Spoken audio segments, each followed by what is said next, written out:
Good afternoon. Oh goodness. Today is a day. Today is a day I'm a little bummed about because this series of streams, admittedly, and this is very selfish of me, has done very well for me. So with the series ending, I'm a little of the opinion of well, what the fuck am I going to talk about next week? So, this is gonna be interesting though. I'm seeing you guys seem it's past midnight. Maybe where you're at, it's like 5 in the afternoon where I'm at, dude. You do realize there are multiple places in the world, but yeah, these streams have done really well. And I've been super stoked about it. So, so yeah, I'm kind of in this mentality of what are we gonna do next week, you know? So, so yeah, that's just kind of where my brain is at, you know. But but yeah, there is there is much to discuss today. I have seen in the chat some very divided feelings about the end of Mobile Suit Gundam GQuuuuux, and it's definitely gonna be something we talk about today. Now, let me preface this. The What I'm going to say today might not be reflective of what the final review says. I want to get that out there because that is what is going to be going on as of tomorrow. Because what I'm going to do, like I said, is I'm going to buy some delicious food. I'm going to sit my happy ass down in the coolest room in my apartment, which is definitely not in here. And I am going to I'm going to watch back through the show again from start to finish. And then I will script a review on the show. And then once Shirt Dude is finished with what he is working on right now, I will have him start on the official review of GQueex. So, that is a big thing about this particular thing. And like I said in that community post I put up not too long ago, and Columbia echoes it, these streams are immediate reactions. They're not analysis. This is not me putting on my thinking cap and trying to be as eloquent as I try to be. I say eloquent as if I don't fucking meme all the time on these shows. So what we're going to talk about real quick, just a quick update on things that are going on, is Shirt Dude, as of the last recording, or as of the last correspondence between the two of us, which was early this morning, he is 1/5 of the way done with the editing in Zeta Part 3.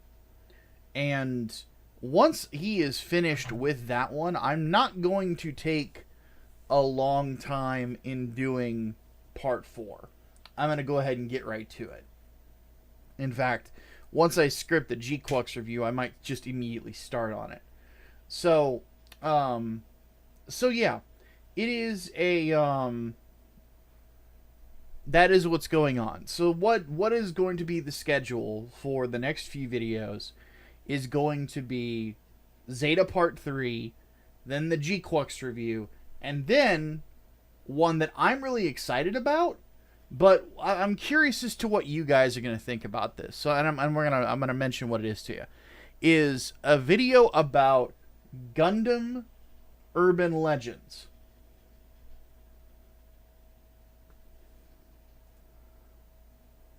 And I'll actually tell you guys what they are too, what urban legends we're talking about.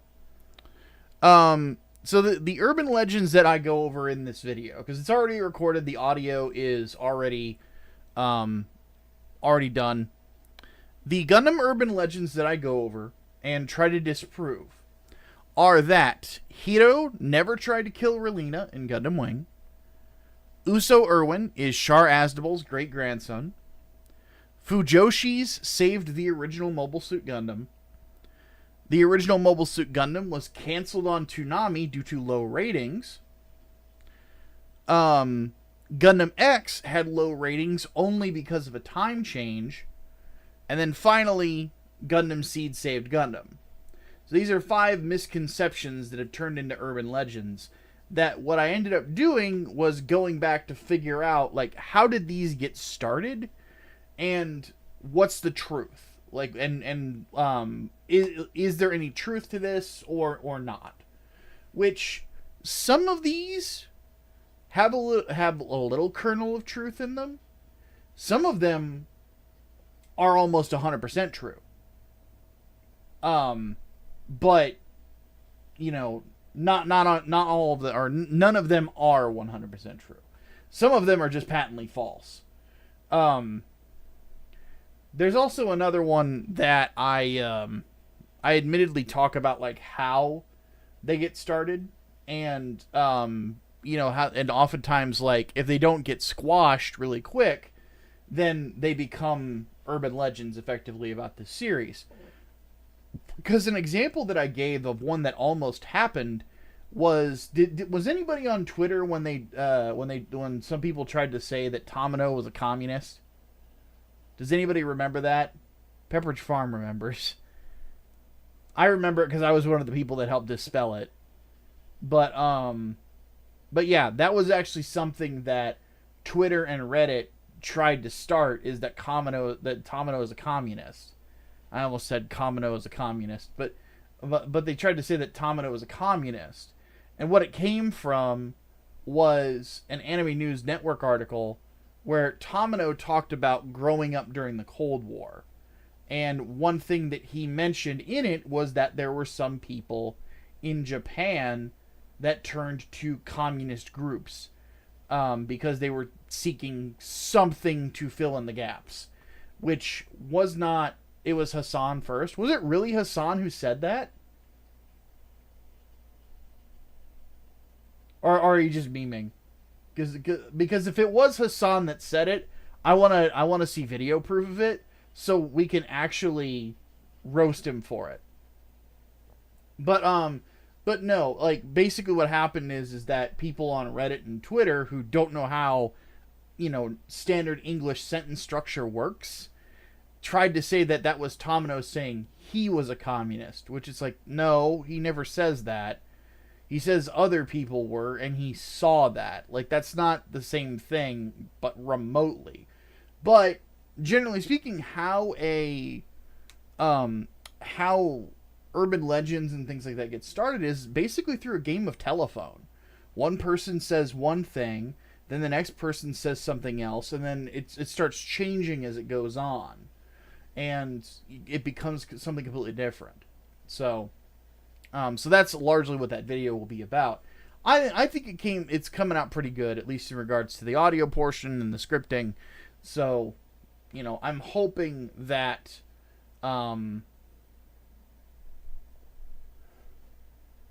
that we get to that. I find it where the people thought Hiro didn't try to kill Relena, and the first episode has him say to her, "I will kill you." Well, that's the funny thing about it, Cordell, is that there's a joke with Wing fans, is it's Tomino, not Tomano. I've heard both. So whatever. Let's not get autistic about it. I don't want to spend 50 hours fucking debating pronunciations here. But the Wing fans, like, basically it's Hiro never kills anyone that he says, "I'll kill you" to. That's the warning. He's warning you, if you get too close, I will kill you. You know he's going to kill someone if he says, "Mission accepted" or "Roger that." That's when you get scared. That joke evolved into that he never tried to kill Relena, and then that's what I addressed in the video. So, but yes, that is that is basically what that video is going to be about. And I'm pretty stoked about it. I think it came out pretty good. So, all right. Let's go ahead and talk about the show. So I'm going to bring up my notes here.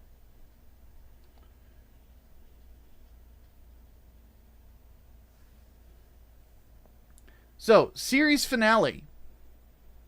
This is it. Apparently, this is the last episode we're getting. Which is kind of a bummer for more than one reason. But I'll go over that. One thing that I'm kind of noticing. Can you not start polls anymore?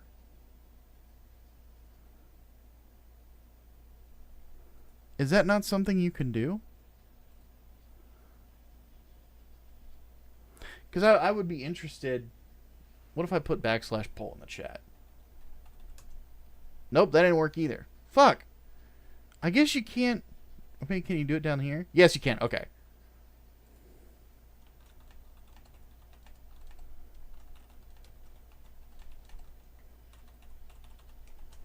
I'm going to start a poll in the chat. Did you enjoy the series finale of GQuuuuuux? I want to know what people think. Because I'm curious about that. So, just go ahead and vote in that for me if you would, because I'm kind of curious as to what everybody thinks. So, let's go ahead and talk about what happened within this. Remember, there will be spoilers in this discussion, so if you have not watched the episode yet, feel free to come back to the VOD of this. No one will hold it against you.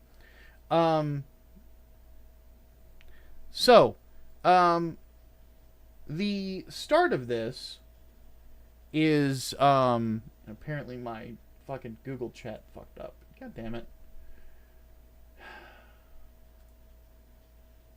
There we go. But anyway. So, the whole thing starts from where we left off at the last one. We saw the original Grandpa Gundam coming through a portal, and Beyond the Time was playing, which is pretty cool. So basically what's going on is that we have the Rose of Sharon, the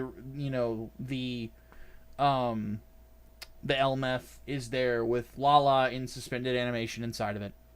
And effectively what it is part of the reason that Char was a part of building this big-ass super weapon that he built was he wants to send the Rose of Sharon back to where it belongs, back to its original universe, and that's why he was part of building it. And then, the next thing that happens, of course, is Grandpa Gundam comes out, and Char's Saikamu is afraid, according to him. And then, during the course of this, Grandpa is being piloted by Shuji, not the original Amuro Ray.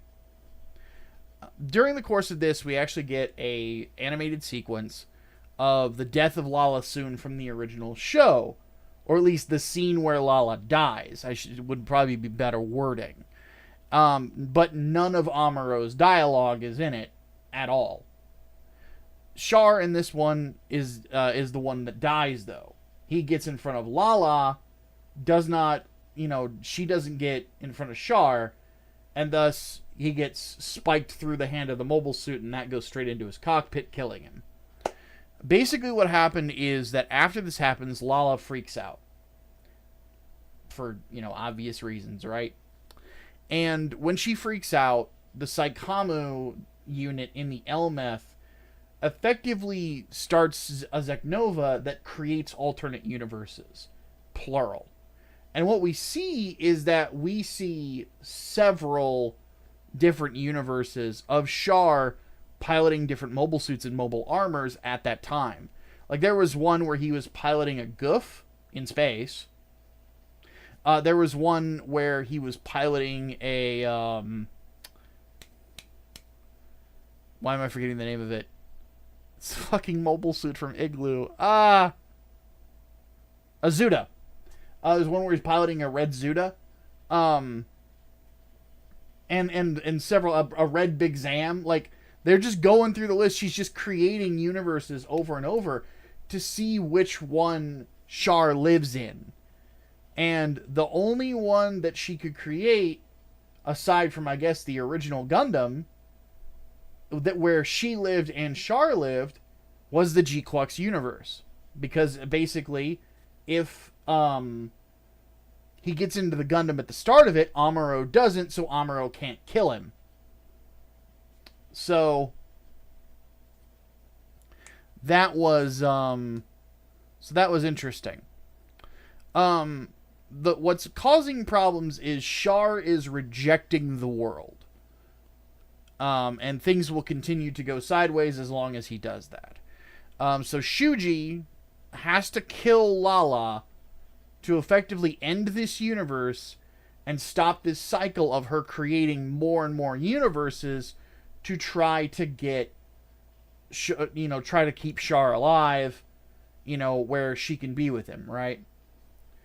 And the way Shuji talks, he sounds like he's Amuro.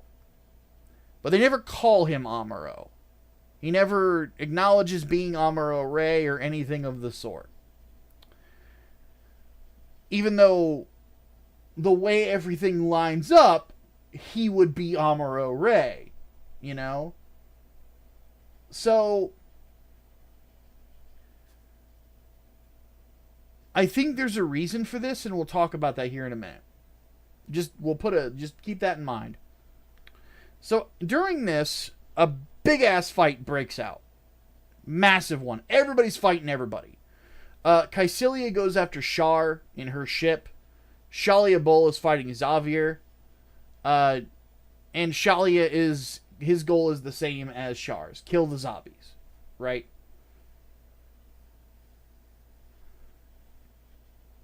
And at this point, the battle goes as such. We get a replay, a throwback to when Char killed Kycilia in the original show.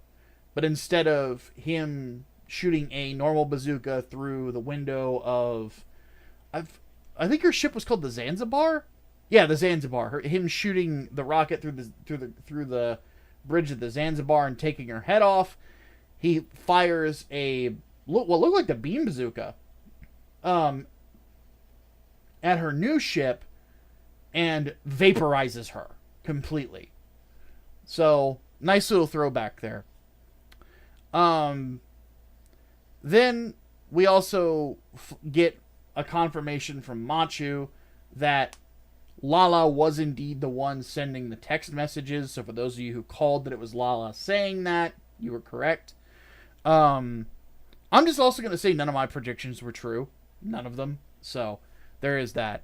I was I was batting 0. You'd think I could play for the Chicago Cubs with my batting average. But anyway, basically what happens is that Neon tries to get in between the Grandpa Gundam and the GQuex, which have started fighting at this point. And in their new typing, Neon gets convinced by Machu to join forces with her to fight off Shuji.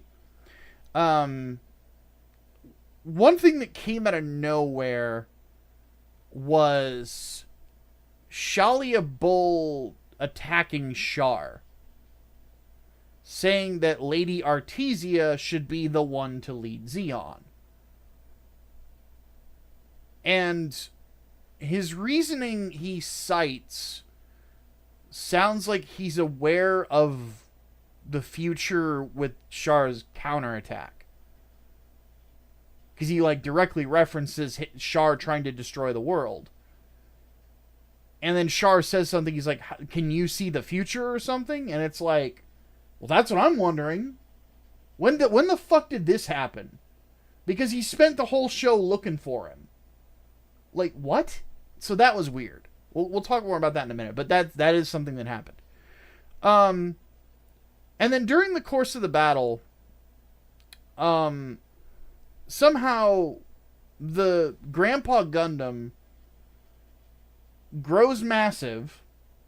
They flat out confirm that it increases its mass and turns white. Why? I don't know. It was kind of random. Um, so that was a thing. And during the after it does this, the G-Fred gets destroyed. He grabs that G-Fred and squishes it, but Nian does manage to get away by using the core fighter of the G-Fred to escape, so she does not die.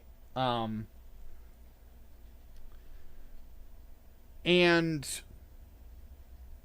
during the course of it, this, of course, like, the big Gundam's goal is to destroy the Rose of Sharon to again, stop all these parallel universes from being created.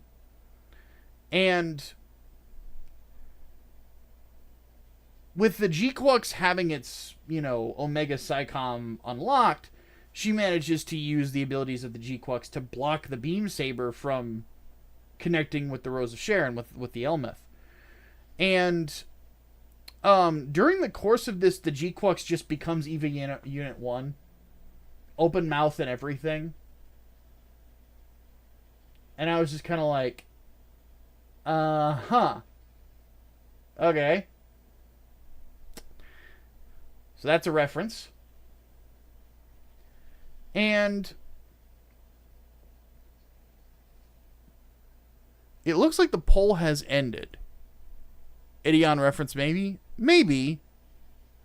Actually, no, the poll is still going on. As of right now, it's sitting that a quarter of you are not fans of the ending, but 3/4 of you are. So that's interesting. I just wanted to note that real quick, because there's some people very vocal about their dislike in the chat. A lot of people that are very vocal about their like of it. So it's interesting. But anyway, during the blocking of the beam, we get the new type conversation, right? Because we've had a lot of those in this show. So during the course of it, Shuji and Nyan talk about what's going on with this, and effectively,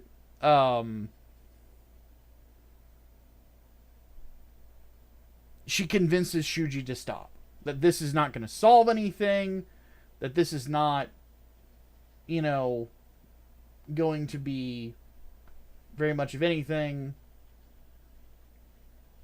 Like, there's no reason to do this. This is not going to make things better. And at the end of it, she confesses her love for him and ends up destroying the Grandpa Gundam. This big fucking, like, ghosty Gundam thing. On top of that, during the fight, Char actually hits Shalia Bull with last shooting. I don't know if anybody caught that. So, effectively, the GQuuuuuux takes the head off the big Gundam. Lala wakes up after this happens. She triggers another Zeknova. And then at the end of it, the super weapon gets destroyed, and she and Shuji have disappeared. So at the end of this, Shalia and Char are still alive. Along with Xavier, Nyan, and Machu. No sign of Shuji or Lala. Nothing. So the end of the show is Zeon celebrates their new leader. And it is Lady Artesia. Artesia Zundaikun is now the head of Zeon in this universe. Her bodyguard was Ramba fucking Rawl. Did anybody catch that? If you didn't catch that, holy shit.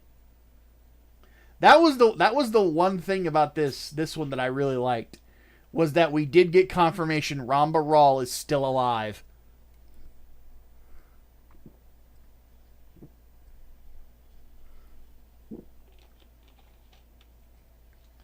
So, that was really cool. I'm like, alright, that's appropriate too. That's very appropriate. So, so that's really cool. Then we see, on Earth, that Char finally meets this version of Char finally meets this version of Lala Soon, who apparently she got out of the brothel. So that's good. We see the Pomeranians are salvaging whatever is left of the super weapon. So they're still around. And then we see that Machu and Neon are on Earth. They mentioned that they are fugitives from Zeon, which would make sense. With Machu confident that she will see Shuji again someday. So, that is effectively what happens. That is the series finale. Apparently we're not getting more. At least not that I have heard. I haven't heard that we're not, but I haven't heard that we are either. I will assume not until otherwise. Because it seemed like they wrapped this up pretty tightly with the ending. Like they're not really planning on doing more. But they could. There's an avenue that they could do more. And yes, Machu also sent a message to her mom to indicate she's okay. So,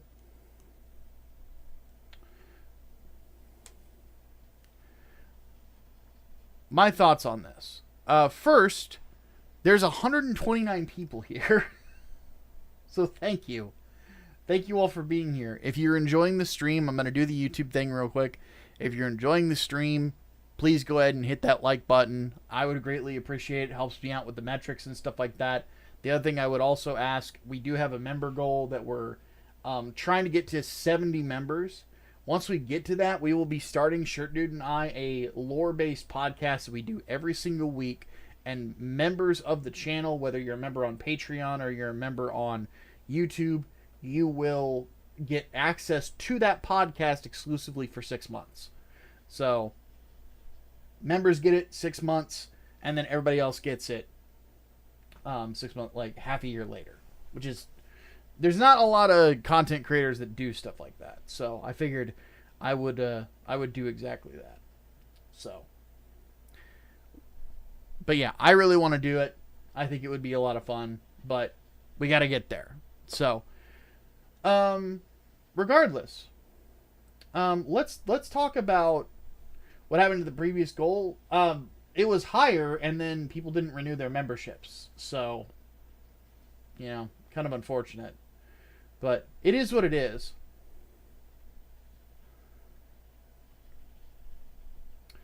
Columbia says literally half your ideas would have improved and added more to the series. 12 episodes of the modern bane of anime.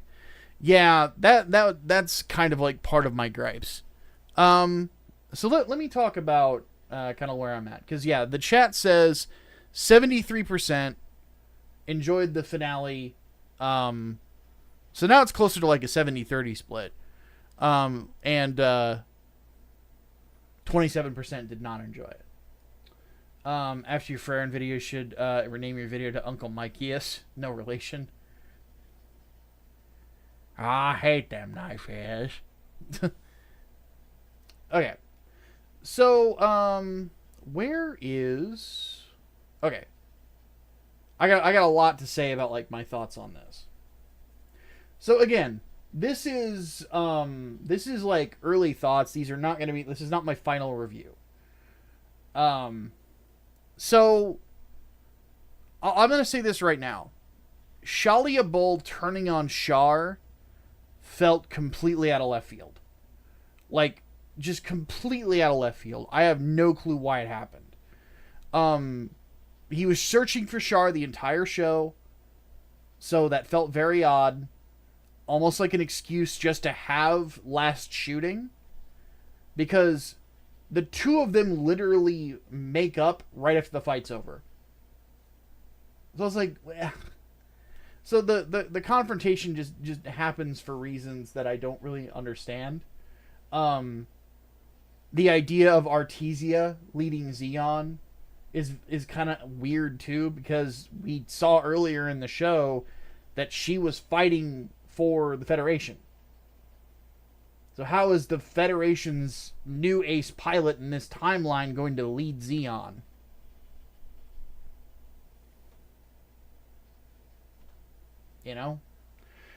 So that was weird. The final battle was kind of interesting. It was very well animated. But I feel like we're not really left with a reason as to why Shuji wanted to destroy the universe, aside from it's different than the original universe, right? BC throws in $9.99 through Super Chat. Says, I do want to share, the more I uncover about the production, it seems not just GQuuuuuux, but all the animation projects are suffering. They don't have the resources to do longer seasons anymore. I admittedly have not read much into that, BC, but I did not know that, so I will be looking more into that. Thank you for the Super Chat, by the way. But anyway, the Gundam wants it. The Gundam is speaking to me. The Gundam wants it. Doesn't tell me anything. It really doesn't. It doesn't say anything to me. Which is kind of unfortunate, because I would really like to understand, like, why is the original Gundam sentient? How is it sentient? You know? So I have a feeling the original idea was a bit different from how this was going to go, but you know. And I have my theories on it that I'll talk about in a second. We get the impression that Shuji was always looking for Lala, and apparently it was to kill her. Which we knew that he was always, like, looking for something, you know, and Machu brings that up. It's like, that's part of the reason why you were always painting the Kira Kira, is because you were looking for her in that regard. So that's really interesting. But, you know, I just kind of felt like there was a little bit more cooking that could have been done there. But I feel because of the runtime, new type magic is carrying the relationship between the two of them. I have no problem with the two of them falling in love. I kind of figured that's what was going to happen. So I'm like, oh, you know, that's nice. I kind of did like a James from Dead Meat, like, oh, that's nice, you know. But it's just one of those things where I'm like, we're getting a little too power of love here, guys, you know. So, because I criticized Seed for power of love, I have to criticize this for it. You know, it's only fair, right? So, did Shuji even love her back? Didn't he say so? I could have swore he did. He seemed to be into it when they kissed. So,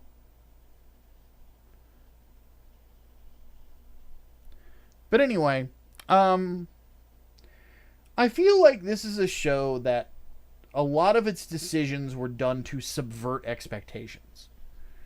And what it sets up is a conflict that turns to war between... Or what it set up was a conflict that we all thought was going to turn into a big war between Giran and Kycilia that would end up tearing space apart again, and that would be the second season, right? How it ends is the war lasts 5 minutes. And there's a bunch of new type magic endings with Zeon gets a new queen, Shuji and Lala leave the universe, or they died or something. Maybe they went to the new type afterlife, and it's like, okay, there's some problems though, but this could lead to a second season if they allow them to do it. Are we just going to forget that the Titans are out there?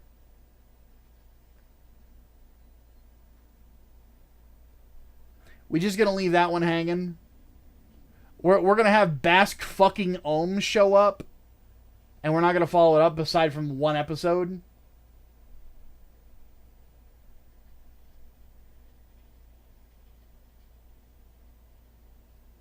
I'm just saying, like, that was a little, like, shocking. Like, we're not going to follow that up? So I'm hoping there was a second season that goes over the Titans, honestly. Because, like, I really feel like it needs to be there. I mean, because they confirm the Titans exist. Not only did the Titans exist, they exist on a similar time frame that they did, but they built the Psycho Gundam early. Not only that, the Psycho Gundam is more advanced. So that's fucking frightening. And they confirm that the Murasame new type lab exists.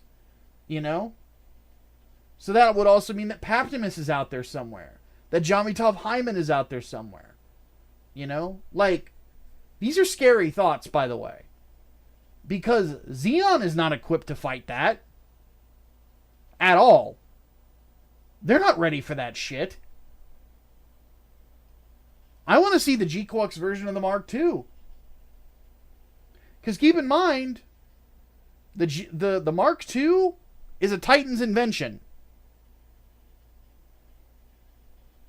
You know? So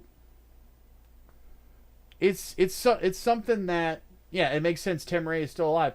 Well, on top of that, here's the thing about Gundam development in GQuuuuux. The Federation didn't stop having the Gundam blueprint. They do. It's just without the test data from the Gundam, the GM does not become the standard mobile suit. The gun cannon does. And so that's the change there. But they both still had access to the Project V data. It's just now, instead of the Gundam being the primary of the Federation, it is now the primary development blueprint for two sides instead of one. You get my meaning? That's why the Gelgoog was a GM. You know? So effectively, like, all the Zeonic shit didn't matter. You know?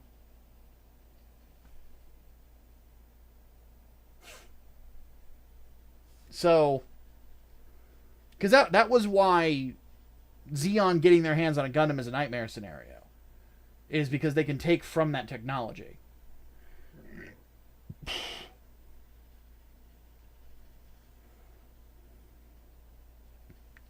So, the other thing that really kind of bothered me about the ending is the way everything tied up was way too neat for my tastes. The episode limit kind of works against them here. Having only 12 episodes to follow up on a major shift in the Universal Century story, it's not enough. Like, we're basically changing the plot of the original Gundam completely. Amuro might be dead. We don't know. But he's not involved at all. And there's real world reasons for that I'm going to go over here in a second. But no Amuro changes everything, as we saw. Because, like, somebody I saw in a comment, it was either on one of my videos or another one, said, GQuuuuux really shows that if Amuro Ray is not in the room, Char Aznable is that guy. Pretty much. So, but yeah, like, they everything was too neat of a bow, you know, because they just solved everything too quick. Like, everything just, like, had an instant solution. To the point where it's kind of, how do I put this? What's the word I'm looking for? What was the word I used about seed constantly?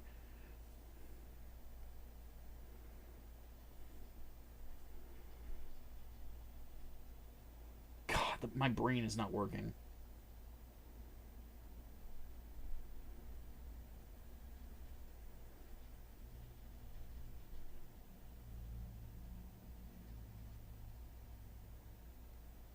God, what was it? Fuck.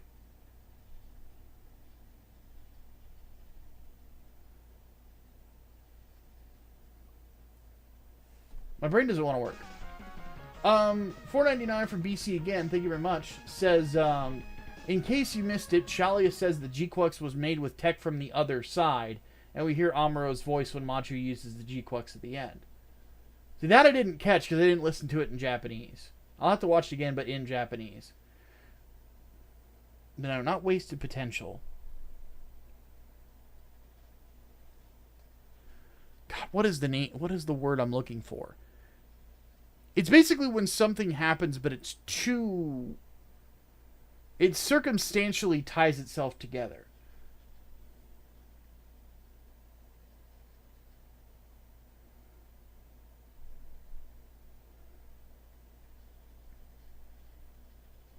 Starts with a C.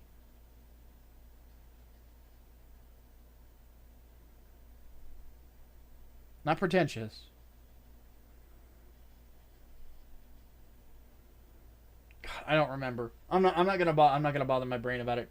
But yeah, it ties it up too neatly to the point where it seems like oddly circumstantial. Not convoluted.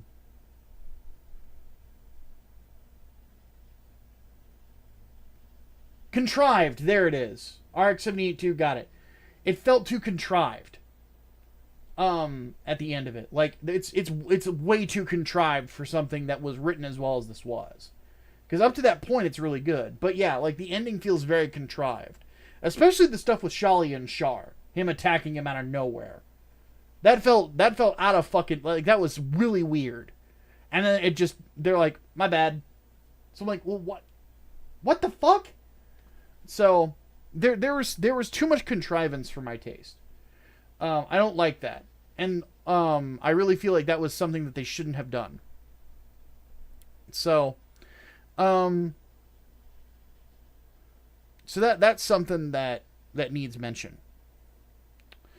The other thing about this is that you could tell that Toru Furuya's fallout, the end of his career, affected a lot here. You can really tell that it did. Because notice how they couldn't say the name Amuro Ray.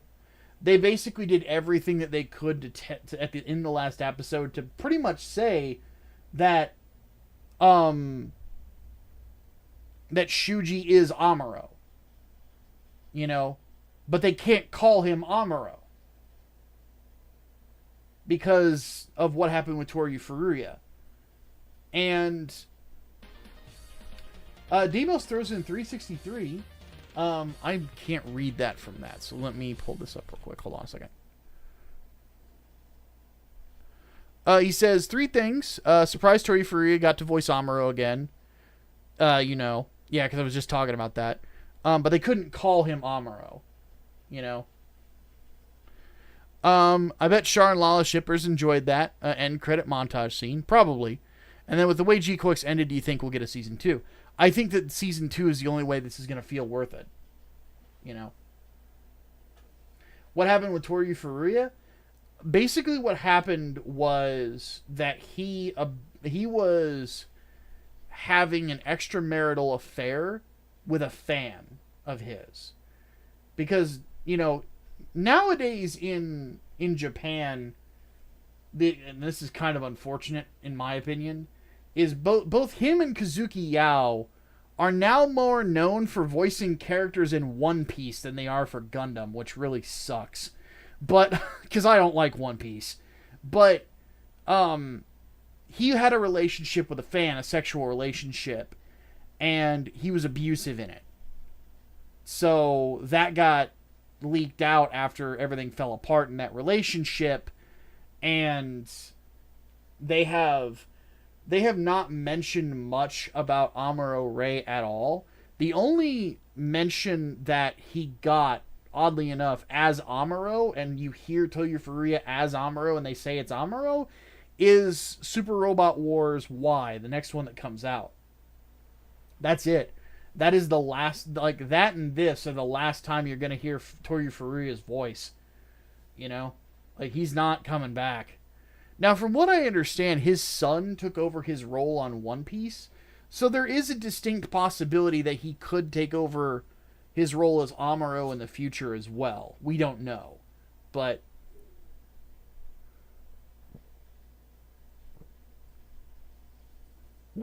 I didn't listen to it in Japanese. And the thing is that they have not reused the original voice in English for Amuro in a very long time. Because the original English voice for Amuro is Brad Swale. And they have not brought Brad Swale back as Amuro for a while, and I'm not sure why. It might be a union thing, honestly. I think Brad Swale is part of the voice actors union, which, I don't know if you guys have been following the news about that, but they've been shooting themselves in the foot quite a bit. So I think that might be part of it. But you could tell that Toyu for what happened with it was a big part of why that happened. So, and it's really unfortunate because I really feel like if he had said Amuro, my name is Amuro Ray, I feel like it would have changed the perception of what was going on. You know, that it always ends with Char and Amuro, right? So, some of the old English cast was in the credits, so I didn't hear any of them. So, kind of unfortunate. But yeah, because they also didn't bring back Brad Swale to drop one line as Amuro in Gundam Hathaway either, which, again, was really fucking weird.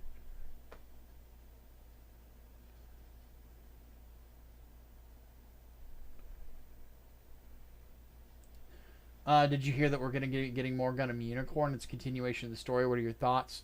Nothing matters. I'll get to that whenever I review Unicorn, but nothing matters with Unicorn and narrative and all that. Nothing matters. I haven't heard that, though. Because, like, the ending of narrative hints at more Unicorn, and they haven't done anything with it, so...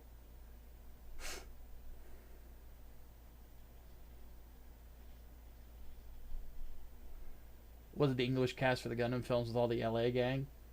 I don't remember. They never dubbed the original Gundam films. They're only in Japanese. But the people that dubbed the series in English, the original series, it's the same cast as Wing, and a lot of the same people that would also get brought back to do 00. So like Kirby Morrow is in it. Kirby Morrow, if I remember right, plays Lieutenant Woody in that. Obviously, Brad Swale is Amuro Ray. I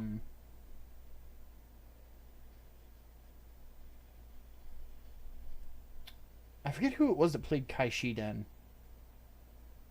But he does voicing in Wing as well. But yeah.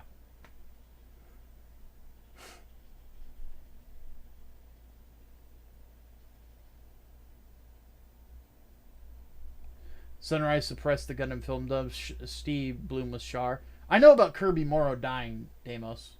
If they had Steve Bloom as Char, it was a different dub. Because Steve Bloom was not Char in the original English translation of Gundam. Richard Cox, thank you.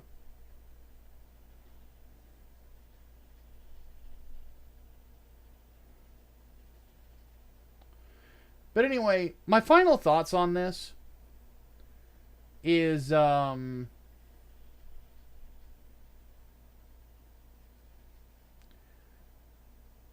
this is not my final thoughts for the review. Just keep this in mind. I'm a little disappointed with how this all ended. I don't really feel like the subversion of expectations paid off here. Because I've gone over this before. I feel like Maximilian put it better than I did. But the basic idea is that whenever you try to subvert expectations, and yes, it was Michael Kopsa as Char. And he did pass away. But I feel like whenever you subvert expectations, the problem is that you're always gambling. Because if it doesn't land, it's worse than what everybody was originally thinking it was going to be. So that is effectively what I feel happened here. I wouldn't say we got Rian Johnson. I'm not going to insult this show like that, but there definitely was an attempt to subvert expectations, and I don't think it landed as good as it could have. So that was unfortunate. And I kind of feel like trying to subvert expectations as opposed to going with a 2-season show where we get more of a war and we get a bit more character development with Machu and Neon, who I wanted to spend more time with as characters. so on and so forth. I really wish that I would have got more time with that. I don't feel like the setup of Machu and Neon's mental issues paid off either. Because remember how there was like this whole thing where they showed that like they were both having dissociation issues, right? It's just that went nowhere. So so that was really unfortunate. We barely got to know the Pomeranians. That was a thing too. Like we barely got to know them. So that was that. Yeah, like I feel like there was a lot of things that they could have done that they didn't do.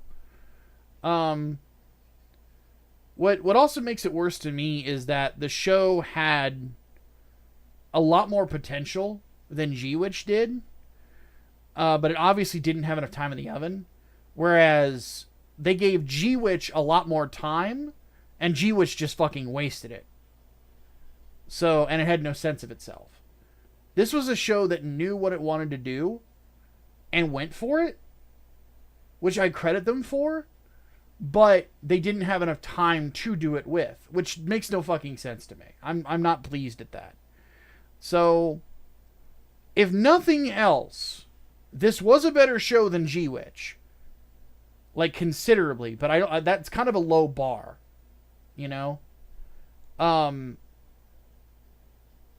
But at the same time, it wasn't as good as it could have been. Right now, if I had to give this a out of 10,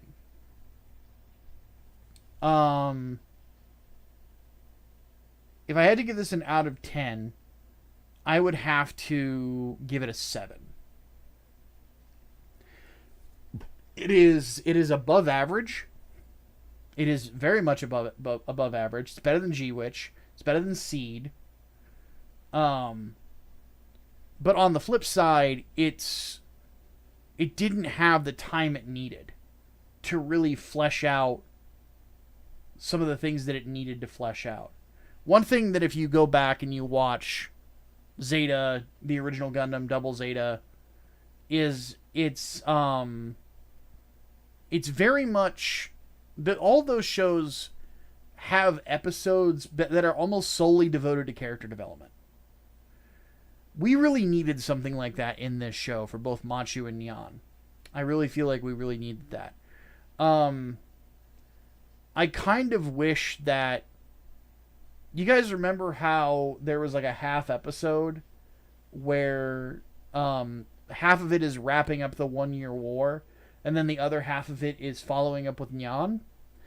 I wish that what they had done is that they had just aired the movie on, or at least the 1-year war parts of the movie as one whole episode. And then I wish what they had done instead was devoted a whole episode to Neon and to Machu and their development. Or maybe a couple of episodes to that. I feel like if they only had a couple more episodes, it would have made a world of difference. They didn't need a bunch more necessarily, but just a little bit more, I feel, to flesh them out and help them grow a little bit more from disassociated, depressed, all of this to where they were at the end of the show. I feel like it wouldn't have felt like we were jumping as much as we were. So that is kind of where what we're left with.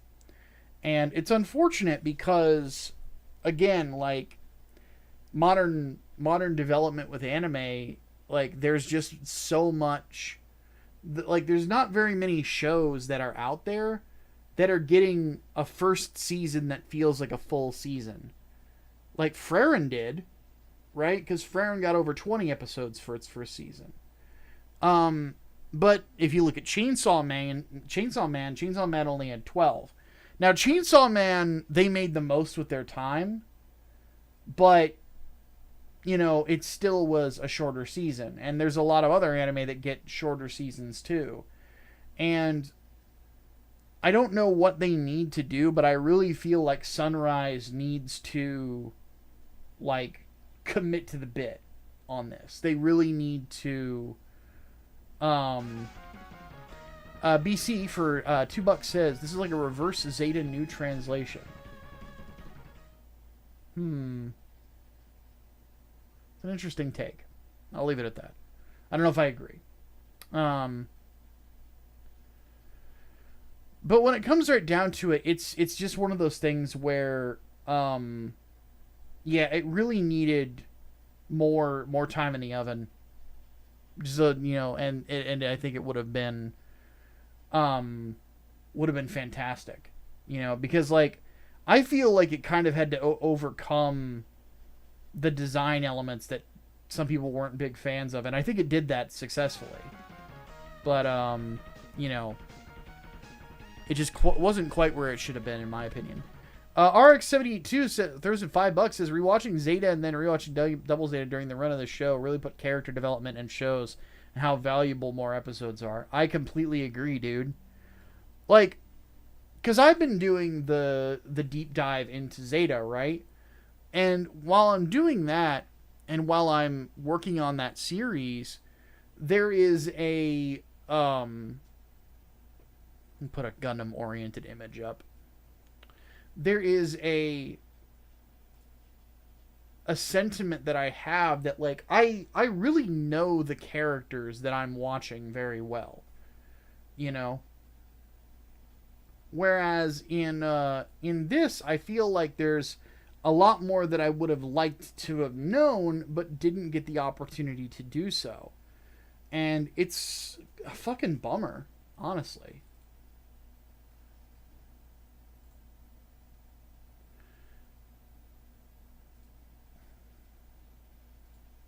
There we go. I really feel like there could have been so much more than what we got. And yeah, it's unfortunate. Barry Ben for $5 says there's still room for the Sodan crew and the Pomeranians, especially when Bascom is still alive and Earth has quarantined the weapon wreckage. True. Like, they could greenlit another season. I would like to see them do it. But there's no news as to whether we're going to get that or not, Because the thing is that they could easily do a GQuuuuuux version of Zeta at this point,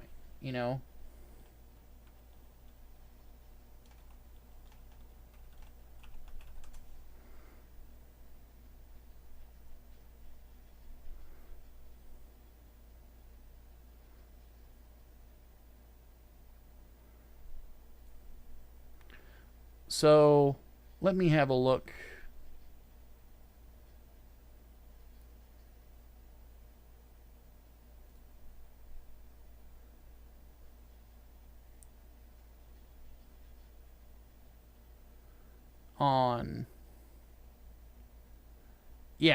There's no indications of a second season as of right now. That could change, but this is what the official message from the official GQuuuuuux Twitter said. I'll read it for you guys. Thank you for watching Zeke Axe Gundam GQueex until the end. Your feedback and various fan art have been a great source of motivation for our entire staff, allowing us to somehow make it to the final episode. We are deeply honored to have shared this animation with all of you. Thank you so much, Sumeraki. Now, again, that's Google Translate, so some things are getting lost in translation, I'm thinking. But the fact, like, it sounds to me like there was never a plan for more than one season. I don't know how the ratings were in Japan for it. They might not have been that impressive. Did we ever find out the GQuuuuux's true name? Nope. They never say it.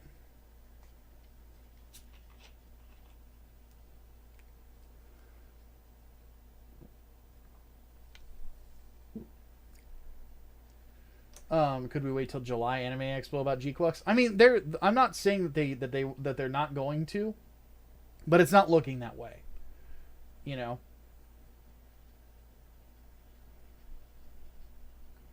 GQuuuuux's true name is Endymion.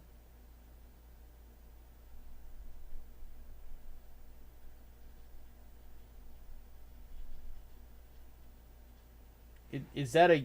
Are we referencing the YouTuber? Is that a meme? Because like I don't know where that's coming from.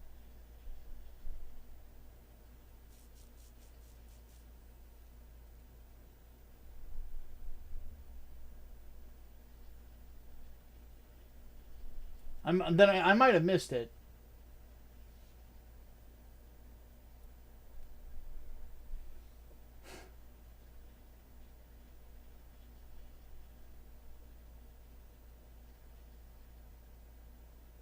Shalia did say Endymion unit. Yeah, I missed that then.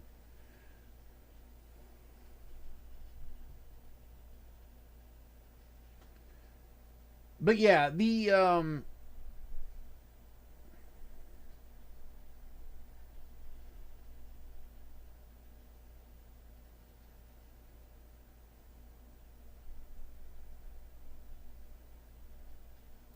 Endymion was a Greek youth put into a dream by a goddess and made him an aegis and immortal spirit. Ah, okay, fair enough.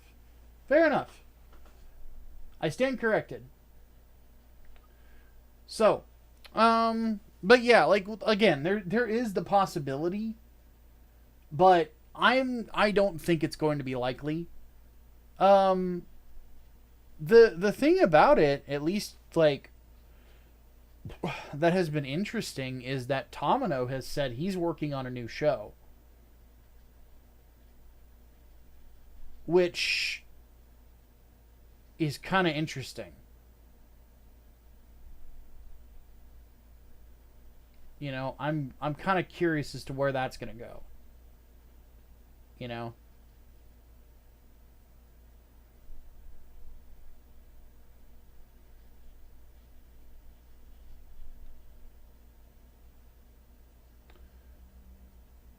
So yeah, I'm really not quite sure where it's going to go from here. As of right now, I'm not quite feeling super positive about it. Liquid Operator throws in $5. Says I enjoyed the show overall, but a lot of things at the end were hand waved with the Saikamu new type. GQueuuuuux needs a season 2. Yeah, I just think if I think if we had a second season, it would be nice. You know, it would be nice to follow up on all of this. But yeah, like with the Titans there, you could easily do almost like a Zeta, you know, throwback if you wanted to. But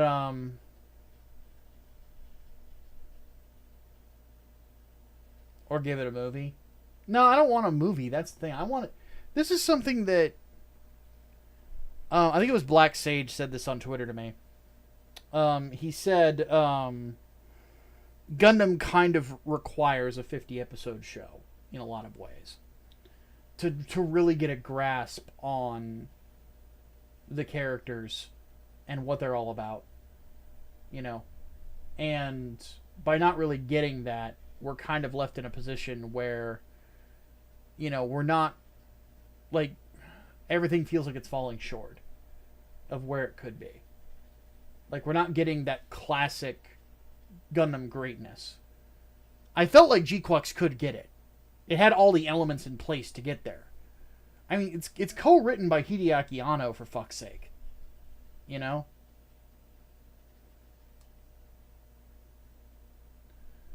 So, what do you think this whole Lala fueled multiverse means for future UC adaptations? I don't think there's gonna be a whole lot that goes there. BC says Thursday 499 says you just reminded me that Tamino said he wants to make a new Gundam show inspired by elements of current day, like the war in Ukraine. Yeah. Now, to put full context on what he said there, he specifically talked about the unique wars that are going on. Russia, Ukraine, and then Israel, Iran, Israel, Palestine, that sort of, like Israel basically versus the Middle East, and how they have been dragging on as long as they have. To the point where there's a lot of, like, I have a feeling that where he's going to go with it is that we're at a point where nobody really, like, outside of those situations, really knows why these wars are happening. Because think about it, like, how many people that you seen that have commented, and now let's not get too political. This is just a broad-based question. Is how many people like have you guys seen on social media that comment on these things that have no fucking clue about the history of the nations involved and how far back their conflicts go? Because I see it constantly. A lot of people have no fucking clue what the origins of a lot of these conflicts are, why they continue.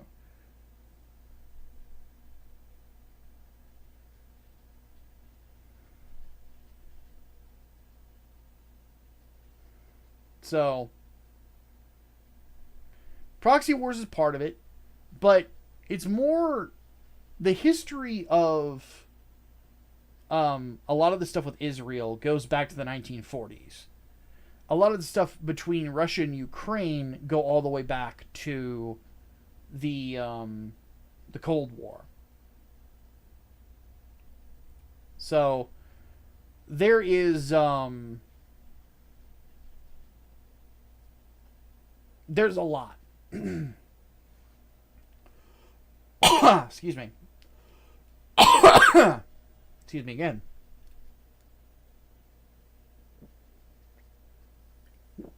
And they're unique in that regard. You know? Because I remember somebody asked me about it, my original thoughts on it, and I'm like, you know, I'm interested to see how Tomino will do it. Because Tomino handles these things better than anybody. Honestly. Because he's not the type of person that is going to get mired in the zeitgeist because he believes that there's a broader message that could be said. That's always been his shtick. You know? He's always been so much better at it than anybody else. It was Doomsick who did? Okay, fair enough.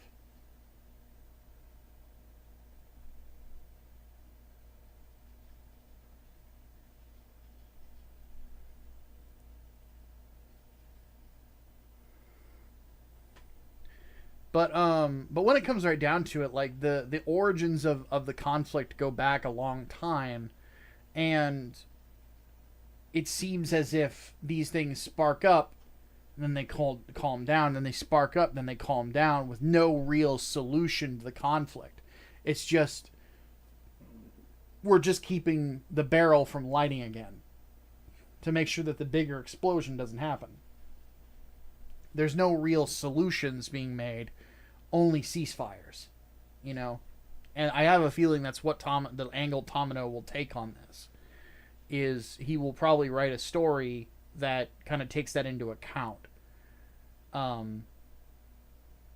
Because a lot of also, like, what Double Zeta goes over is the inability to let go of old grudges. The inability to move on from the past creates new conflict, you know? And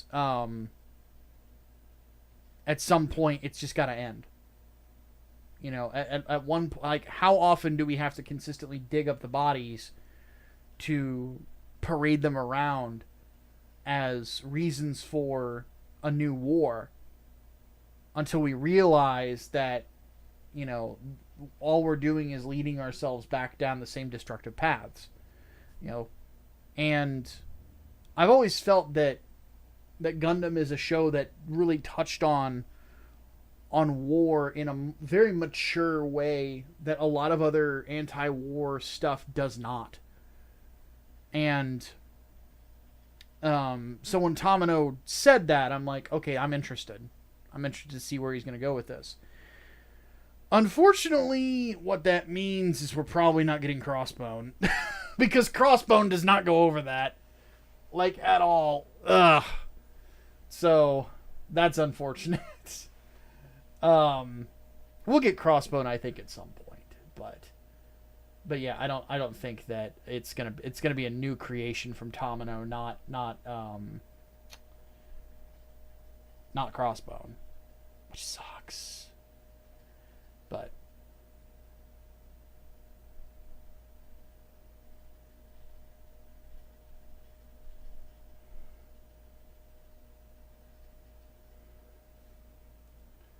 yeah, when we're 100. I will not die until we see Crossbone animated. Guys, what I'm going to do real quick, I'm going to take a little break to do a thing. I'm just going to check something. This will take about 5 minutes. I'll be right back. Oh, wait, I'm going to read the super chat first. Brett Werdesheim throws in $10, says, this pretty much screamed needed more episodes to flesh out. Especially the finale needed 3 episodes to flesh out too. Also, the GQuuuuux's cockpit hands are the same as fully Cooley robots. Well, that would make sense. The art guy, the director is the same guy who directed Fully Cooley. So I'll be right back.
My bad. Holy boomer audio. That's my bad. Sorry about that. What I was saying, I was answering the question from Firefion. Do I plan on showing a video of all my gunpla? At some point, maybe. Because I have a lot of master grades. And then somebody had asked, didn't the director also work on 1.0 of the EVA movies? And he was one of the directors for all of them. Because there were several directors who worked on them with Anno. So sorry about that. I feel bad.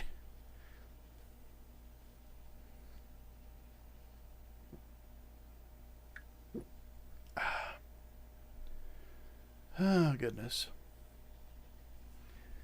There was a fly in here. I don't know where he went. But I have brought spray in here to spray him when I see him again.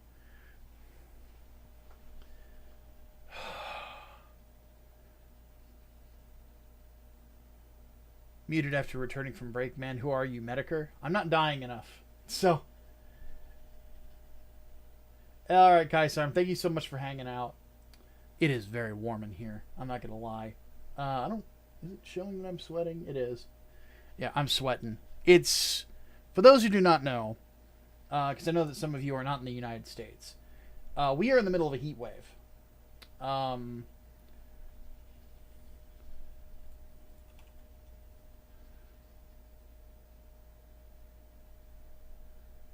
I'm trying to see what the heat index is right now.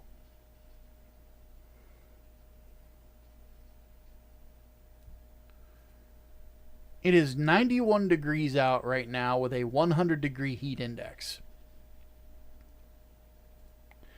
And not only that, because this is Illinois, it's also very, very humid.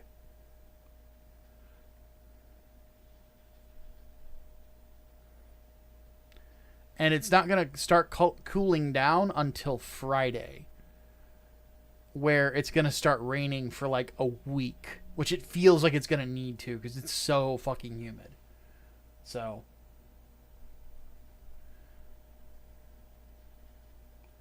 it's brutal. It's brutal here in Illinois.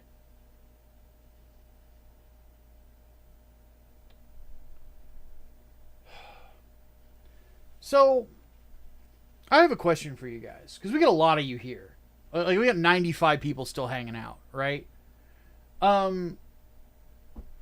What else do you guys like? To get you back next week, what would you guys like to see from me? Stream wise, like what is something that you guys would like to see me do, see me talk about? So on and so forth.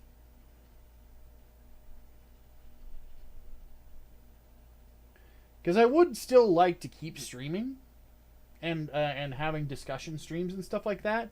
But, you know, I'm not going to lie. I really like the numbers that I've seen. I'd like to keep them. You know, so I want to know what you guys are looking for. Rate the Mecha Gundam 00. Interesting. Let's Plays are talking about rankings. Okay. Reaction to Gundam shitposts.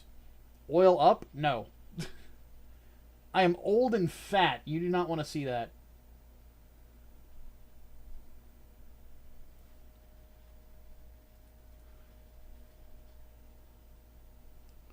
Warhammer 40k thoughts?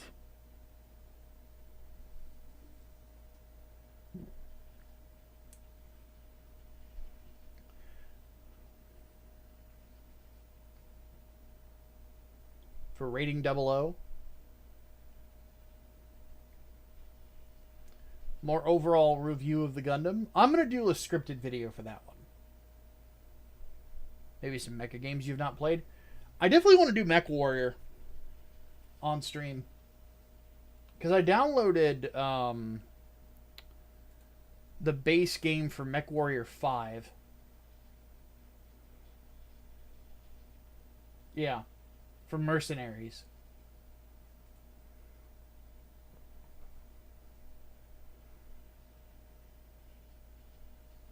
Gundam Build Fighters rewatch. I did not like the Build series at all. It's not my thing.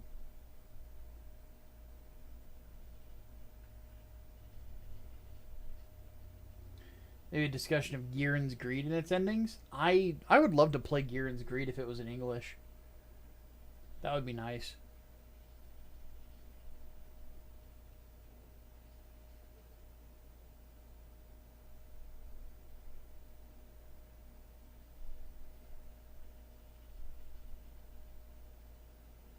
Any excuse to talk about 0083. I don't really know if I have anything more to say about it. That's the funny thing.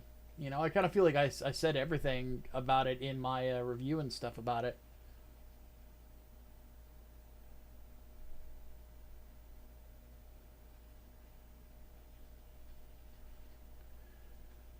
Discussion of GQuuuuuux after the dust is settled. I think having a week to sit and think about the overall would be an interesting talk. I think what I'll do, probably, one thing that I might start doing is I might start doing like live streams after I debut a new video to sit and talk about it. I think that would be really cool.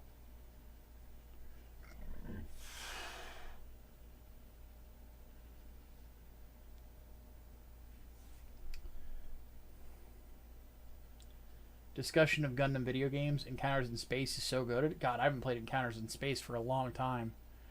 My favorite Gundam game has always been Federation versus Zeon.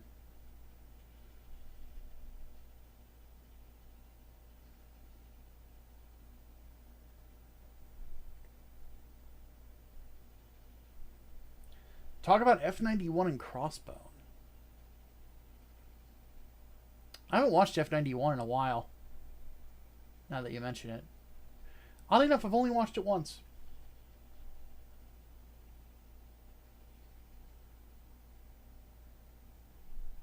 Got you in the mood to play MechWarrior. Here's going to be the challenging thing, though. I am a Space Marine 2 addict. Like, big time. And I will tell you right now, with the Horde mode coming out officially with the Blood Angels update on Thursday, it's going to be really hard to pull me away from that. God. Hold on a second. Need to... Oh, it's not wanting to crack. Okay. When I tried to crack it, my muscles got stiff, so that's not happening.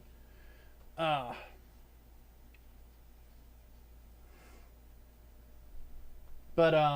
yeah, I will say this. I'm kind of in the mood to start reviewing more Gundam stuff again. Because I don't know if you guys noticed, like, I kind of took a little time away from Gundam because I was getting burnt out. So, which obviously it's like, it's my favorite sci-fi franchise ever. I don't want to ever get burnt out on it. But I want to start getting back into discussing it again. And part of what I'm thinking about doing is actually sitting down and reviewing F91.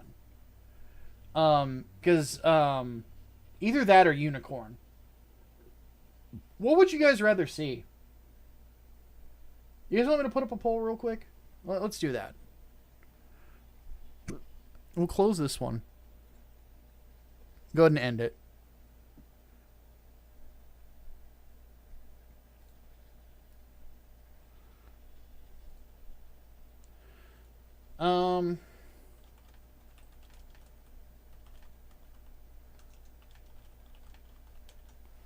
Let's do Gundam F91, Gundam Unicorn. What's another good option?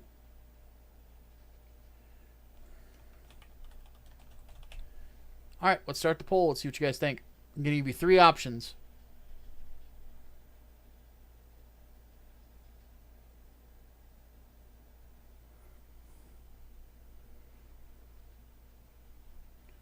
So the options are F91, Unicorn, or Victory. What would you guys like to see?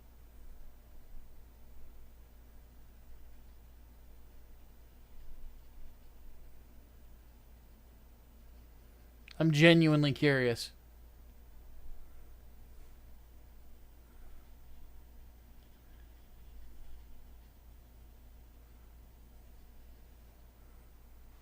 Because I know that people who are Victory fans really like Victory. Like, they really like Victory.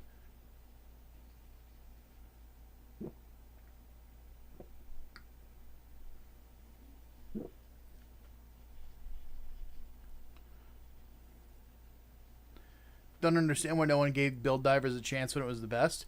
Google account, I will tell you this right now. I know exactly why. It's very simple. It's not really a Gundam show. It's a Gunpla show. And that's the big thing. A lot of people don't feel like it's a proper Gundam show because it's not really about war.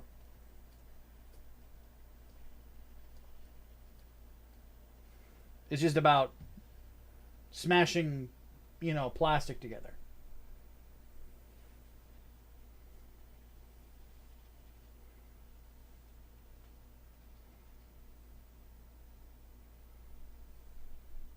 But it had its moments. I mean, the crossbone shit was just fucking cool, right? When the crossbone shows up, oh my fucking god. Just the way the kid says it. Crossbone X1 the full cloth. Ikimasu.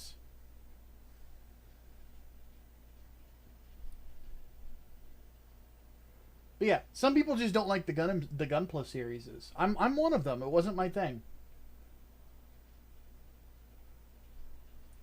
And I say that obviously as someone who likes building Gunpla, as you can see behind me. I need to actually customize the hanger that the Sinanju is sitting on. One thing that's kind of funny, if we do get to this member goal, what I have planned for how things are going to look is that the platform where is like that's in front of like the screen behind us that'll have like images and video and stuff playing while we discuss the topics. Whenever we're talking like Gundam stuff, it'll actually be that Sinanju Stein and then Shirt Dude's Act Guy with a t-shirt on it. But however, when if we're talking like Warhammer, it'll be me in Gravis armor with a paint scheme like the Sinanju's, like that Sinanju Stein, and then Shirt Dude will be a tech priest, but his head will still be that guy. So, how is Unicorn winning the poll? You underestimate how many people want me to review Unicorn.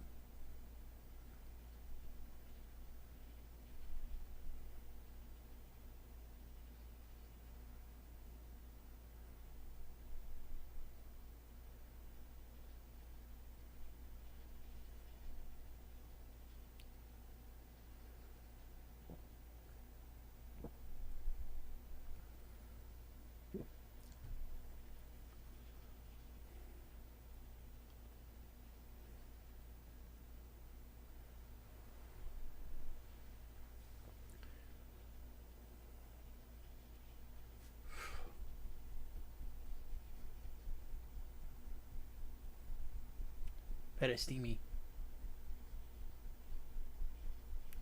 Give us the Banager sausage links. I think I know the real reason. Everybody just wants to see Marita. Not that I can blame you. She's awesome. She's the best character in Unicorn. She's the best part of it.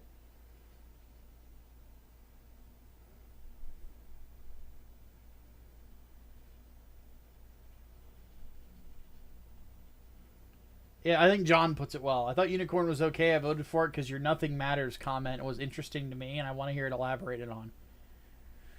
Yeah, because like I've said, and I'll reiterate this, there will be a lot of talk and a lot of positive things that I say about Unicorn.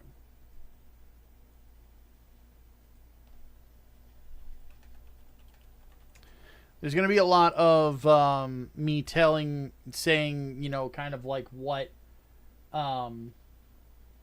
my general thought is. But then, in the last section, you're going to hear this.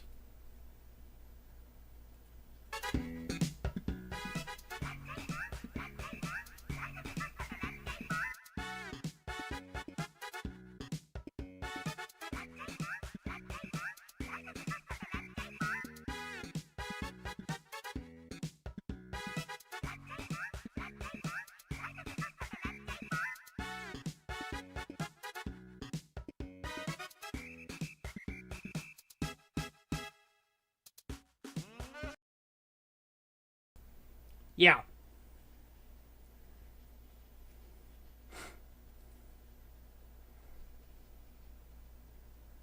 That's the reaction. Oh no, god damn it.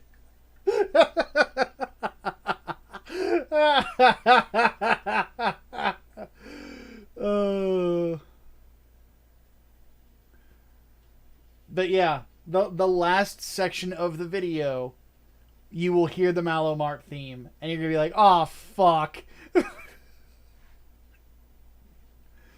Oh no. Uh God. But yeah.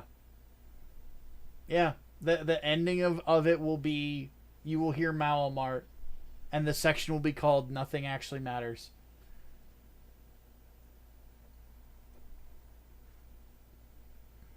Because somebody asked about like my thoughts on the actual unicorn. I love it. I love the unicorn design, like that time period of mobile suit design. Might be my favorite in the Universal Century. Honestly.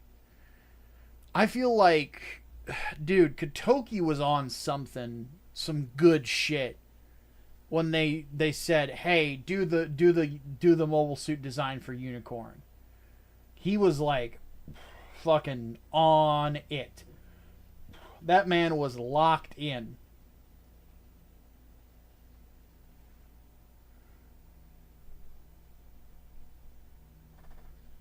So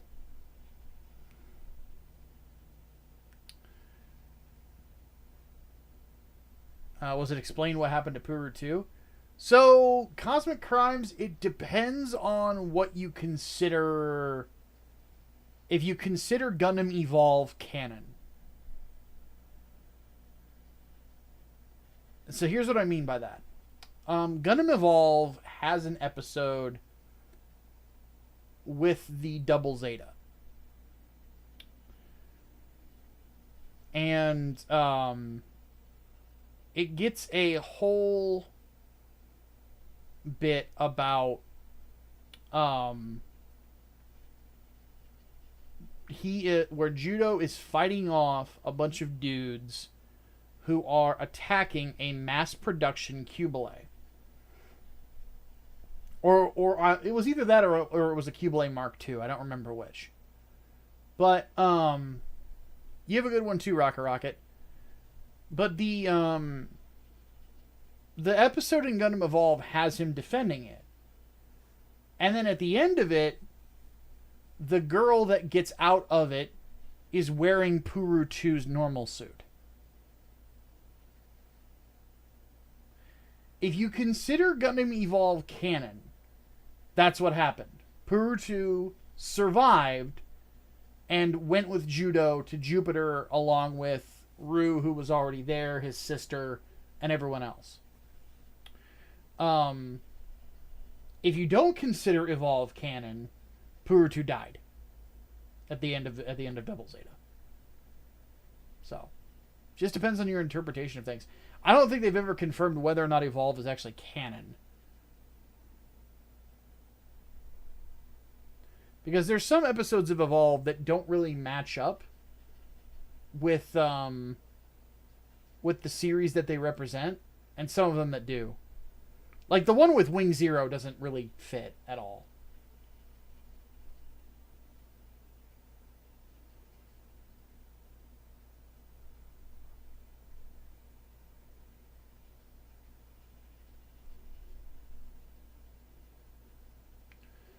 Recent design work for GQuuuuuux was released. Did show that the Psycho Gundam cockpit is still in the head, so might be alive if they do a second season.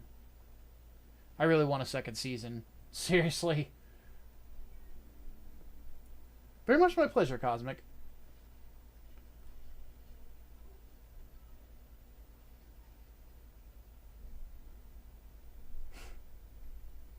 Would like that she lived. We need a Puru to actually live happy.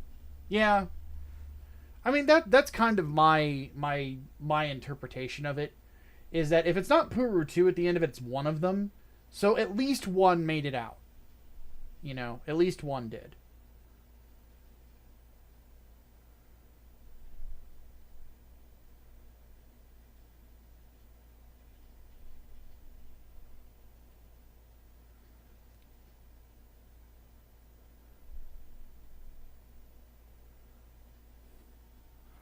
Yep, Gundam Unicorn winning 48%.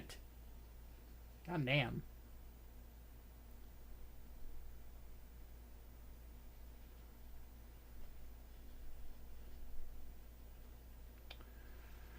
Oh, my goodness. My goodness gracious.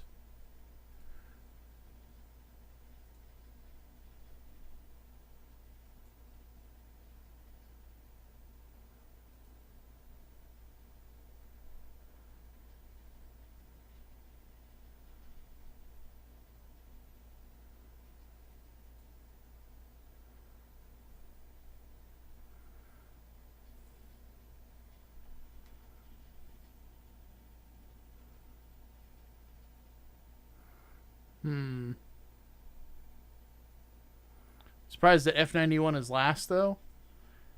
Never underestimate how popular Victory is, but it's not that far behind. You know? Where's my Seed is NTR video at? I kind of feel like I kind of burned that joke to the ground in the Seed Freedom review. I don't know if I could do it again and still make a funny video out of it.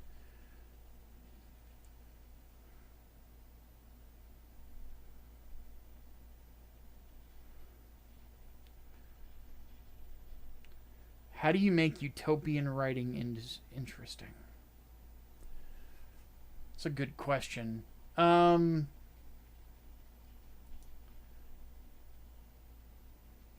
good stories, in my opinion, come from struggle. So, oftentimes, what can make utopian ideas and stories interesting is a struggle that challenges the ability for the utopia to stand on its own. Oftentimes, those are like the most interesting Star Trek stories, right? Is the ones that challenge whether or not Starfleet can actually stand up to the threats that that are up against it. Because you got to keep in mind, Starfleet is not a fleet of warships; they're exploratory ships with some weapons for self-defense. The only warship to ever be built that we know of was the one that Cisco built, if I recall correctly. So, I'm of the opinion that that's how you do it. You have to bring something in to challenge the utopia. Something to challenge whether or not it's right. And that, the Defiant class. And by doing that, then you create an interesting story. I think that's part of the reason why DS9 is as good as it is. Because you have a lot of cultures in that show that are not assuming that Starfleet and its ideas are correct.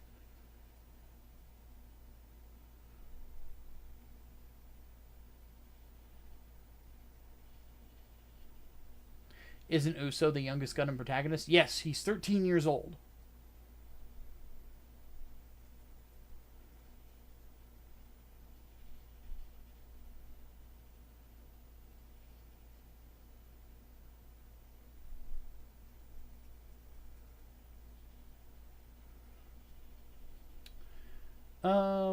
If you have to get one side story of Gundam animated fully, what would you choose? Crossbone. That's really the last big one to do, you know, because they're working on Hathaway. So, you know, after that, Crossbone's the last piece of the puzzle.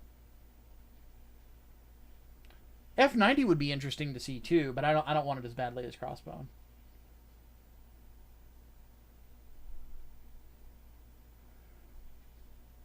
DS9's the best Star Trek show. Amen.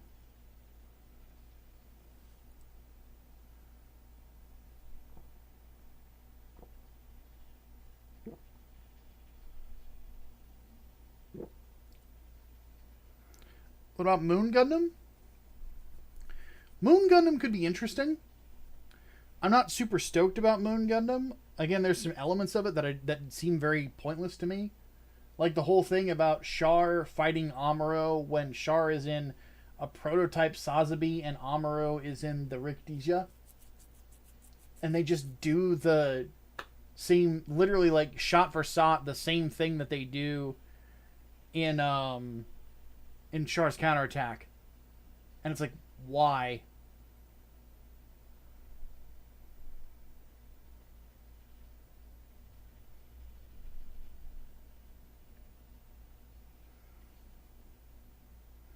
What about Gundam Sentinel? That would be a good one too. I would not be against Gundam Sentinel. That's the interesting thing, is like there's a lot of cool like Universal Century stuff that they could adapt. I don't know where the rights for Sentinel are right now though. That's the tricky part. It's very much possible that they don't currently have the rights to it. That's also the reason why I wonder whether or not they're going to be able to ever animate the rest of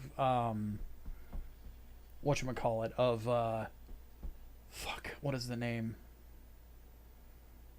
Thunderbolt. Like, I don't know if they'll ever get the chance to animate the rest of Thunderbolt because they didn't originally, or it got published in a different magazine, so that magazine might have the rights to it. So,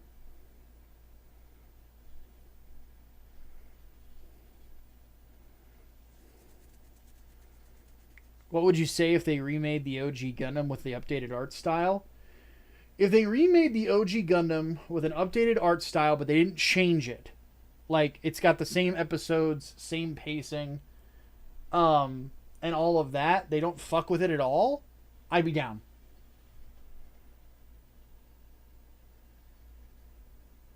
I'd absolutely be down with it. But do not fuck with it. That's the problem. Like, don't fuck with it. Like, don't change the soundtrack. Don't change the pacing. Don't change anything. Just reanimate it. I'd be down. Because, in my opinion, 42 episodes was enough for the original Gundam. I think it's a perfect length. That's what she said. But it's perfectly paced, you know. So I don't feel like you need to go too crazy with it. So yeah, I wouldn't mind that at all. My problem is whenever you kind of fuck with the story too much. Like that was what I didn't like about Zeta New Translation. You know, Zeta New Translation fucked with it too much, and it really just wasn't that good.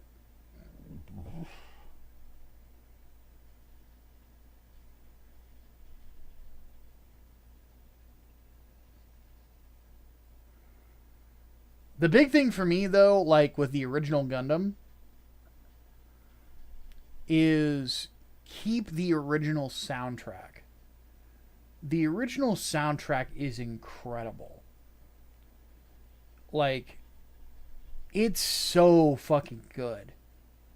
Like, a lot of people do not realize, like, just how good the orchestral score in the original Gundam is. Like, it's fucking phenomenal.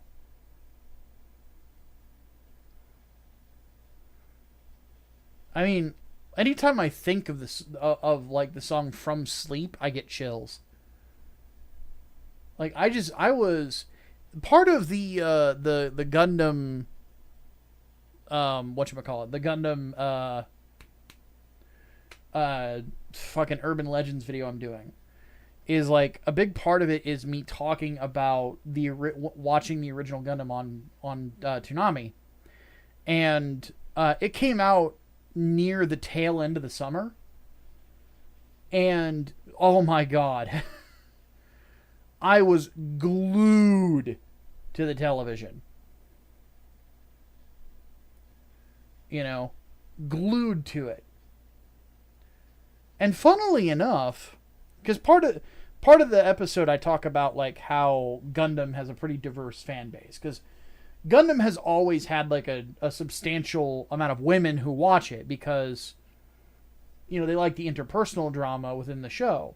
They like how the crews feel like a family, you know, stuff like that. And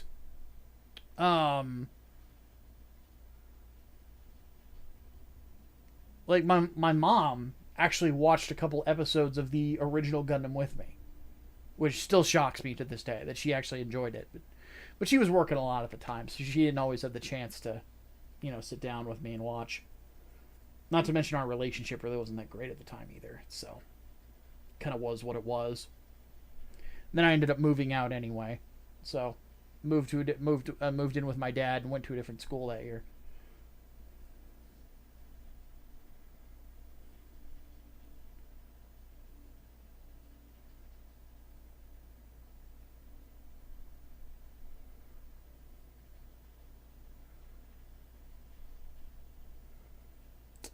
How much would it get to do a full review of Babylon 5? I don't know if there's a dollar amount to that, but it's something I wouldn't mind doing at some point. I really like Babylon 5. Um, the both Babylon 5 and DS9 are they're two of my favorite sci-fi series, like television series ever.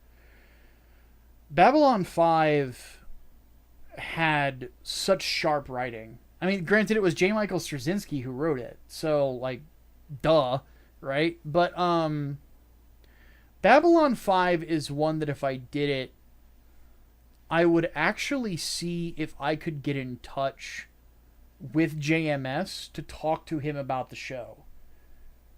Because I might know someone who knows him. Maybe. I would need to ask around with my comic book connections to see if somebody knows him and could get me in touch with him. Because if that's the case, then that's something I would do for that, is talk to J. Michael Straczynski about it.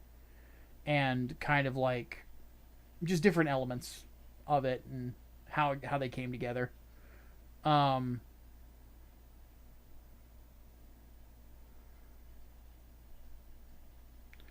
Another thing that would be cool for you to do is have a stream or something dedicated to urban legends in fiction in general. Like a fact-finding stream? Where you guys see me do research? That could be interesting.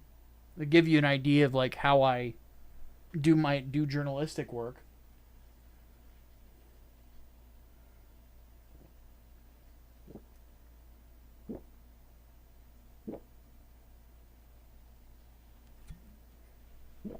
Figured I'd chug the rest of that because it was getting warm. Have a good one, Zinch. You're my favorite Chaos God. Quite literally, Zinch is my favorite Chaos God. I fucking love Zinch.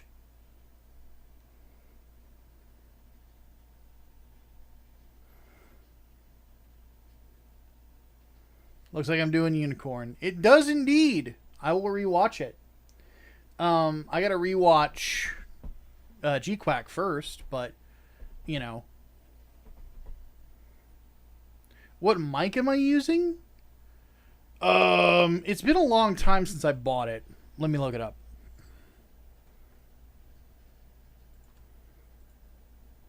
Now, I do not need a microphone. My voice is fucking powerful. Oh, sorry. Ugh.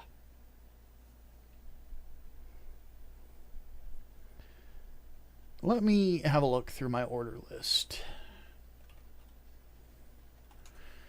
The microphone that I use is a Audio-Technica AT2020. I've had this thing since 2018. It's been a long time.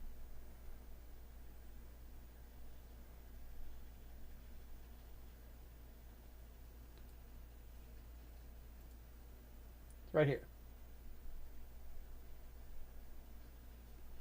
It did not cost me this much when I bought it. I got this for like $75 when I bought it because it was used. And it has done me well so far. Granted, it does need its own power source, so I do have a switchboard over here.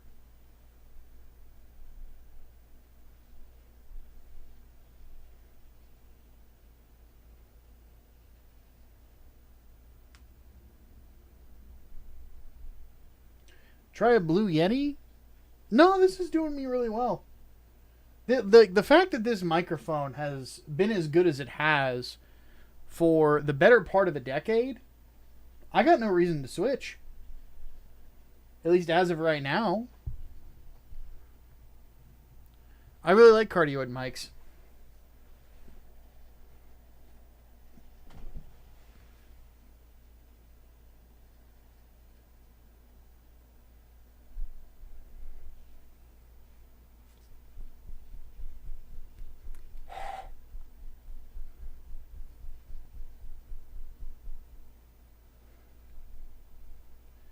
I'm glad I bought some really lightweight shirts, but it's still very sweaty in here.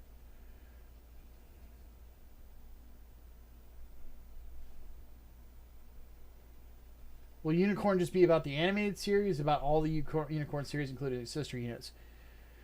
It will probably just be about the Unicorn, the original Unicorn series, the OVAs. Because the OVAs, in my opinion, are the best way to watch it.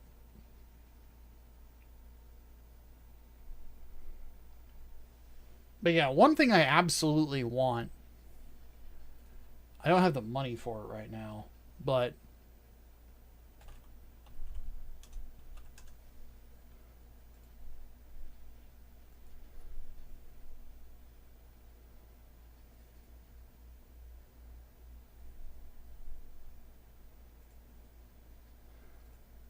if I had the money for this, I would absolutely buy it.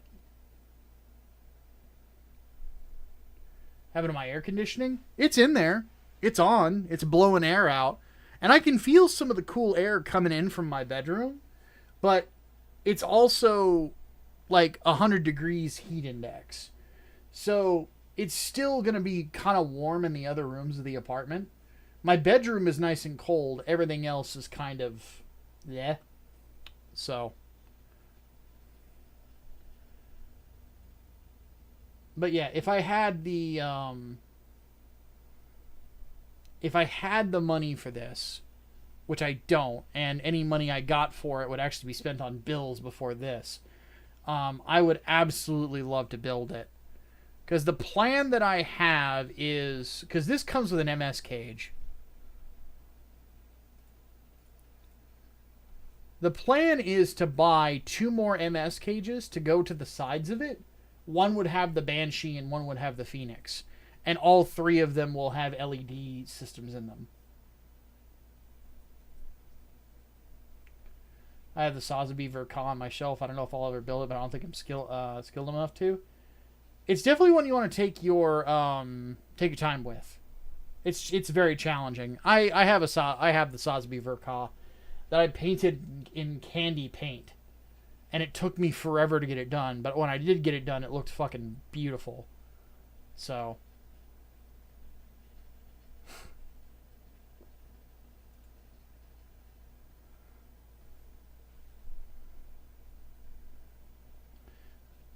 But yeah, I actually have the Banshee Norn back here. I've got a bit of a backlog now. I've got heavy arms.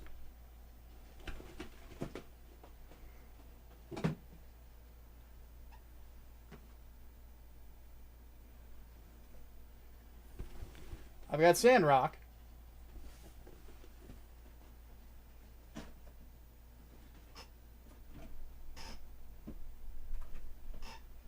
I have the F91 because I lost my old one.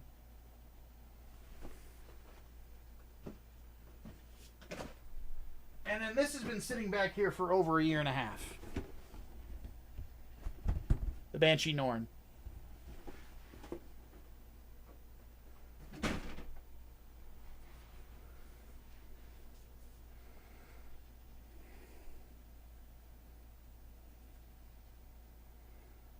Do I like mechs with bullets or energy weapons? Either or. I'm not too partial.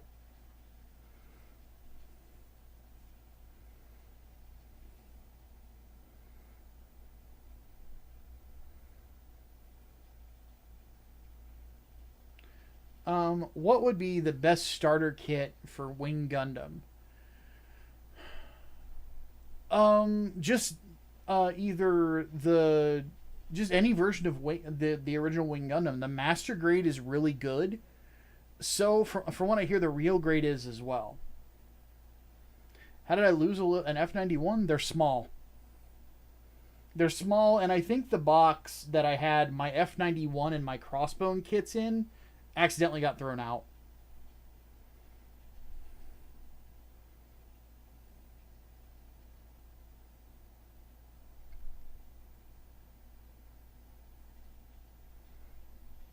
Any tips on starting getting into painting Gunpla for someone with no experience painting? Been snap building Gundam for Gunpla about a year. Want to start painting. The first thing is that you're going to need supplies. You're going to want styrofoam pads. You're going to want sticks to mount your pieces on. And then you're going to want to invest in an airbrush. You can hand paint. I have no experience with it. I'm going to be starting hand painting in the future, but not on Gunpla. It will be on miniatures. Because for a future video that I'm doing, I subscribed to Warhammer Plus, and I get a free miniature from that of an Inquisitor. So I plan on painting that on stream at some point, just as practice. Because I do plan on doing a full list of salamanders at some point, and I'm looking forward to doing that, but that'll be a lot of fun. How do I prevent the messed up plastic bit when I snip parts when building? Trying to make things perfect. They always have blemishes where the pieces were on the sheet. You need a file. And then painting obviously helps with that. What I would invest in is one of these. If it'll focus. Here, let me put it in the palm of my hand.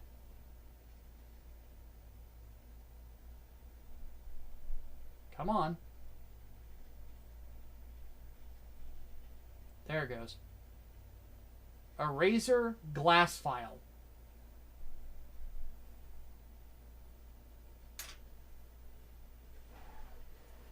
There's 2 of them that you can get. There's that one. I don't know where I put my other one. My desk is a little... I'm reorganizing some things. But I'll bring it up on New Type real quick.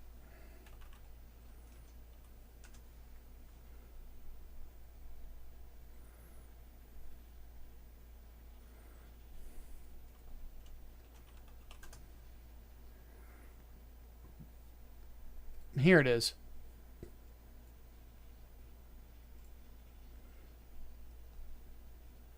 The Razor Plus.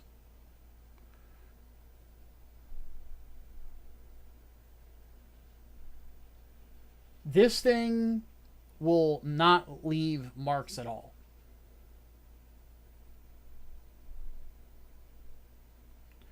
What do you think of the inversion of the CCA mother figure line that Kaisile had in the episode? I actually missed it. So, again, I need to go back and watch it. But, yeah, Razor also has like gate remover sets and stuff like that. Their stuff is fucking fantastic. I would actually recommend this. It's $45. You get a balancer, polisher, and everything. So here's the gate. Use the eraser. Removes the gate mark without scratches. Then you can use the balancer. That will do that. There's still a little bit of a mark there. And then you can use this recovery sheet to completely eliminate it. This is really good if you're just snap building too. Now, if you're single blade nippers are also a big thing, which I would recommend this. The God Hand. I have a pair. I have one of these. Only mine's in red.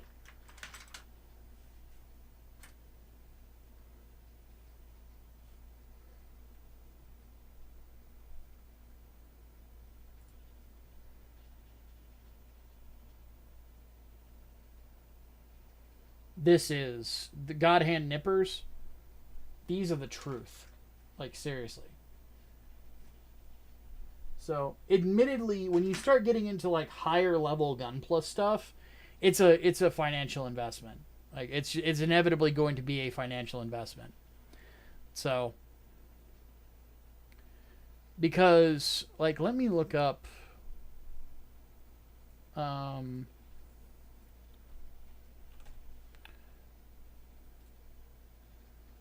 airbrush that I own.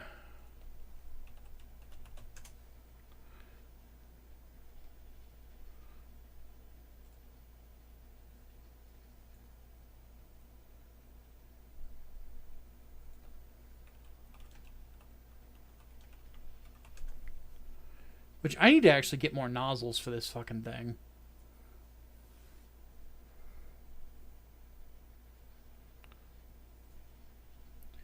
But this one only costs $100.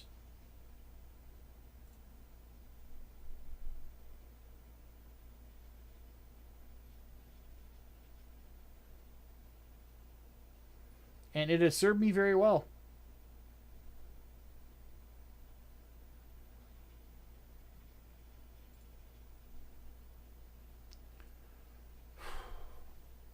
Alright, guys. I'm a little warm. I'm sweating like crazy. So I am going to go and get out of my office, go into the other room. I actually have not slept at all, like, since, like, very early this morning. So I'm going to probably just go to bed. But we will be back at some point doing something cool. So come back. We will try streaming next Tuesday at the latest. And yeah, I'm going to go get some rest, get a little food when I wake up, rewatch GQuuuuuux, take some notes, write a review.